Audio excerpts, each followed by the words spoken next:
ইফতারির আগে যে দোয়া ওইটা আল্লাহ ফিরায় না। ইফতারি করার আগ মুহূর্তে আমরা যে যে পেঁয়াজু, আলুর চপ, বেগুনি, হ্যাঁ এগুলো খান আপনারা? রুয়াবজার শরবত খান নাকি? এই যে সাজায় রাখা হয় ডিজাইন করে, এইগুলো রেখে যখন দোয়া করেন এই দোয়াটা আল্লাহ শুনে খুব। আল্লাহ বলে কিরে ফেরেশতারা ঘটনা কি, এত খাবার কেন? আল্লাহ রোজা রাখছে। কি চায়? আল্লাহ ক্ষমা চায়। তো খায় না যে তৃষ্ণার, তো আল্লাহ আপনার ভয়। আমারা দেখছে না, আল্লাহ আপনারা দেখে নাই। জান্নাত দেখে নাই, আমার জাহান্নাম দেখেছে আল্লাহ কিন্তু জানে। তারপর ফেরেশতাদের মুখ থেকে বের করা হবে। সুবহানাল্লাহ পড়েন।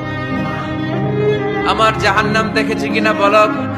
ফেরেশতারা বলে না, জাহান্নাম দেখে নাই। আমার জান্নাত দেখেছে কিনা বলো, জান্নাতও দেখে নাই। কিছুই দেখে নাই, আপনারও দেখে নাই। আল্লাহ এবার খুশি হয়ে যাবে।